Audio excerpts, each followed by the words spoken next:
Nah, target kita di sana ya. Kita zoom.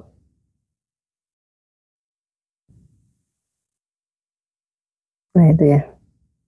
Ada korek ini, bekas korek gas. Nah, itu yang hijau. Sebentar, saya fokuskan dulu. Itu ya. Oke, kita akan tembak.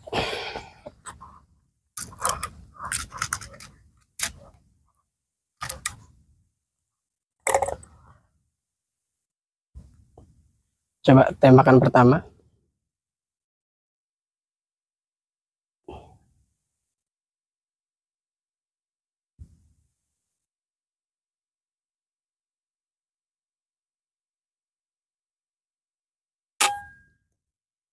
Tepat di sampingnya.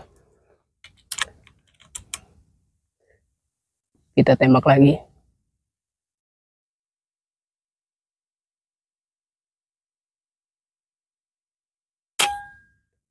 Tepat di sampingnya.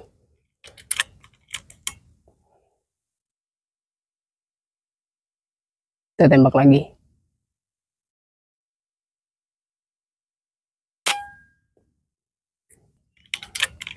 Kita tembak lagi.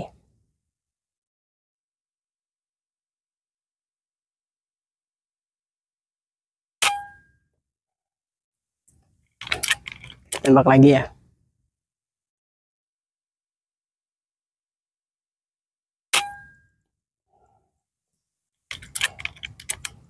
Kita tembak lagi.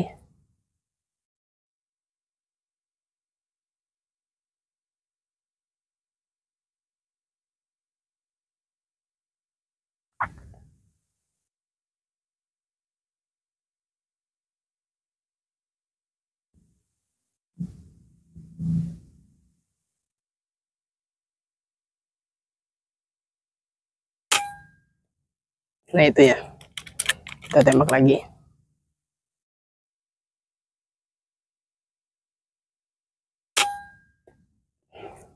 Kita tembak lagi.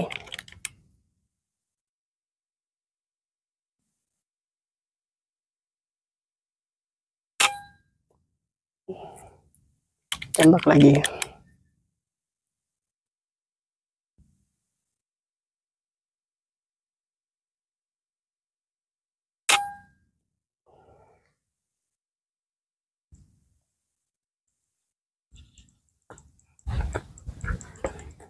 Oke.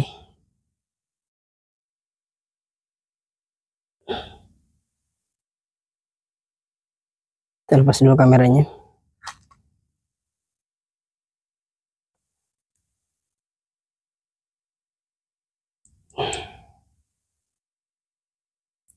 Tembakan pertama.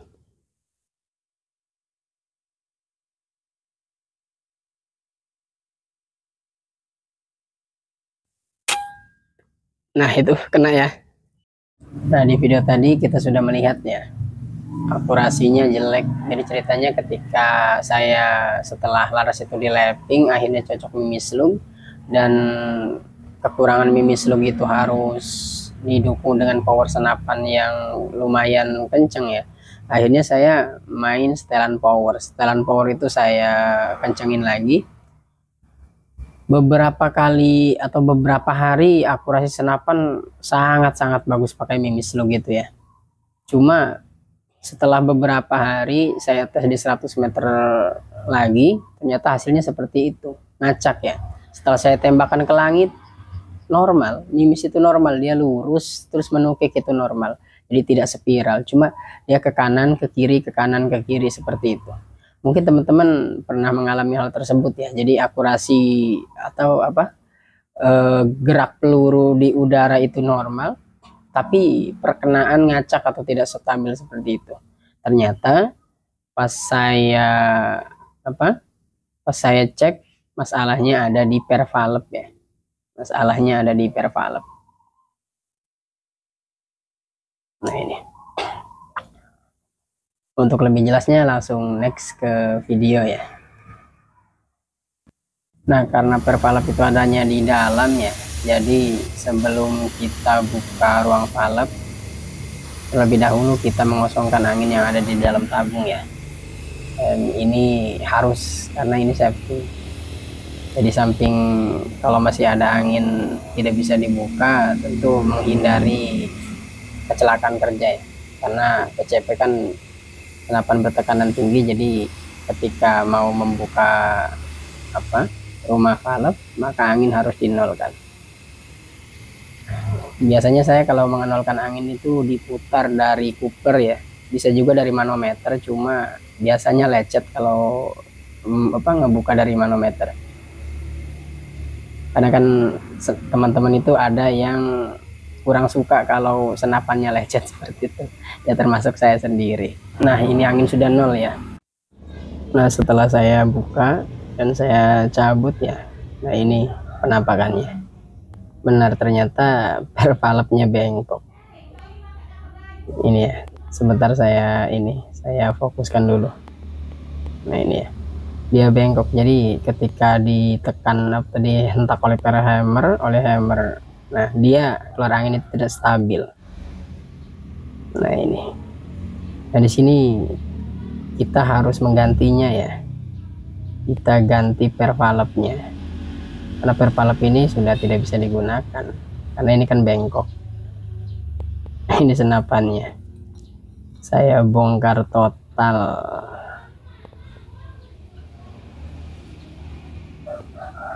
Kalau teman-teman mengalami hal yang sama, nanti per ini diganti ya.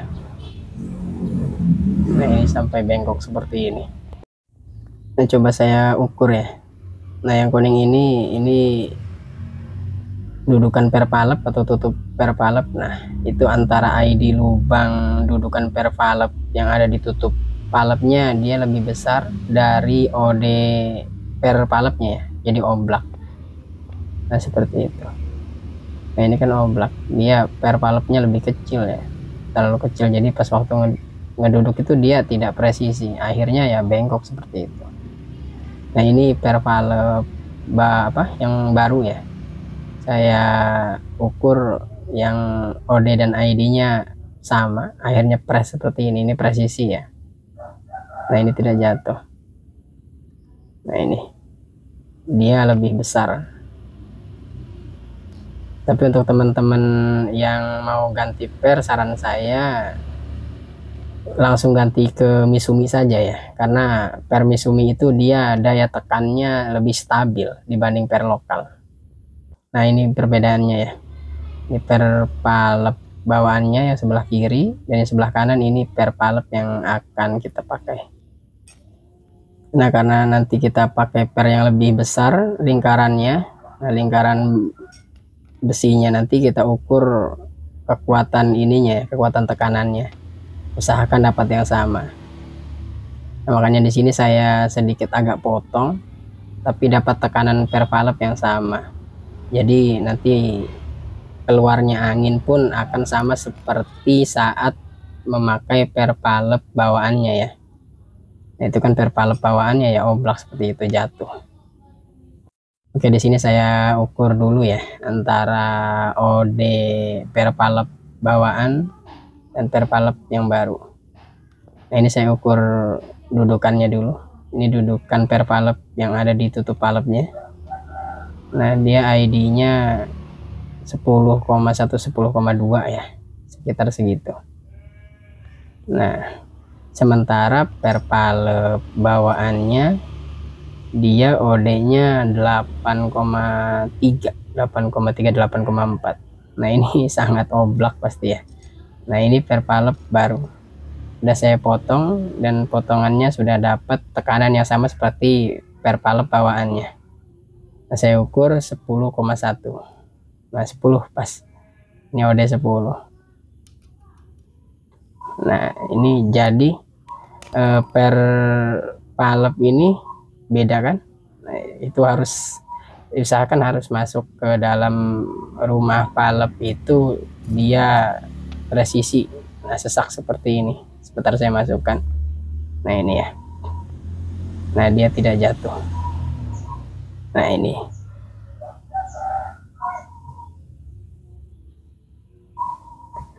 Nah, jadi nanti tekanannya harus disamakan dengan per valve bawaannya ya. Nah, karena kita per valve yang kita pakai itu besar, terus kita potong pasti tidak pas ya nanti ke valve-nya. Nanti ujungnya itu agak dikecilkan ya. Kita putar, kita tekan pakai tang. Nah, sampai putarannya itu atau lubangnya itu pas ke valve. Jadi valve itu teflonnya pas waktu masuk itu press seperti ini. Valve tidak jatuh. Jadi si teflon valve itu menduduk sempurna. Nah, kalau yang sebelum dipotong kan seperti yang di ujung ini. Nah, seperti itu ya. Dia tidak menggigit, dia tidak menduduk. Seperti itu. Jadi nanti ujungnya itu kita kecilkan pakai tang. Dan didapati ini, nah, press ini ya. Dan si valve tidak jatuh. Nah, ini supaya pas waktu dipukul valve itu maju mundurnya tidak ke kanan ke kiri, artinya sempurna. Nah, itu tadi video singkat tentang kenapa senapan akurasinya bisa tidak stabil ya. Jadi setelah saya pakai mimis slug ini kan power saya naikkan, akhirnya beberapa hari kemudian akurasi mulai tidak stabil. Saya sudah curiga pasti ini adanya di masalah di pokoknya sekitar valve lah. Karena angin keluar itu suaranya agak berbeda. Tentu teman-teman yang biasa megang unit pribadi tentu akan mengalami hal seperti itulah. Jadi ada perbedaan terasa oleh kita sendiri kalau unit pribadi kan. Nah, setelah saya buka ternyata benar masalahnya ada di per valve. Dia per valve-nya pertama OD-nya kecil. Jadi OD dudukan yang ada di tutup valve ini 10 mili 10,2, tapi per valve-nya dia 8,3. Dan akhirnya tidak menduduk seperti itu. Jadi dudukannya tidak mantap, akhirnya goyang. Dan karena pernya ini terlalu kecil, maka akhirnya ketika dipukul hammer terus menerus, maka dia bengkok seperti ini. Ditambah ini per lokal ya. Jadi untuk teman-teman yang mengalami hal serupa, saran saya langsung ganti per valve-nya saja ya. Dan untuk saran yang terbaik, saran saya yang terbaik, langsung ganti saja per valve-nya dengan Misumi ya. Untuk panjangnya sendiri nanti tinggal menyesuaikan, OD-nya juga menyesuaikan dengan unit pribadi teman-teman. Dan untuk warnanya nanti diusahakan tekanannya harus sama seperti per bawaannya ya. Jadi sensasi power nanti supaya tetap sama seperti waktu memakai per sebelumnya seperti itu. Jadi supaya powernya sama seperti sebelumnya. Nah, untuk per saya ini kalau memang diganti Misumi, ini mungkin nanti saya belinya yang OD8, panjangnya sekitar 5,1, paling nanti saya belinya yang 5 cm. Terus ini kalau melihat tekanan, ini kalau Misumi sekitar warna krem ini. Nah, untuk teman-teman nanti kalau mau beli Misumi, disesuaikan saja ya dengan unit teman-teman masing-masing. Jadi ketika kalau dudukannya ini OD10, nanti belinya OD10, nanti diukur panjangnya, terus tekanannya juga diukur. Kira-kira warna apa yang sama tekanannya seperti per bawaannya. Nah, seperti ini ya. Sebenarnya masalah akurasi itu banyak sekali faktornya, bukan saja dari per valve saja ya, bisa dari laras, bisa dari mimis, bisa dari tekanan power yang tidak stabil, bisa banyak hal lah. Tapi untuk kali ini ternyata masalahnya ada di sini ya. Nah, ini mimis yang biasa saya pakai, ini mimis slug yang kiloan. Oke, apa lagi ya, mungkin sudah itu saja. Oke, terima kasih. Valve senapan yang tidak mau menutup. Ketika kita memompa senapan dari nol, itu si angin langsung bocor ke laras ya. Banyak kan terjadi di chamber-chamber monolight, chamber-chamber seperti ini, chamber bocap terutama ya. Nah, ini cara yang terakhir yang saya pakai. Nah, ini alatnya.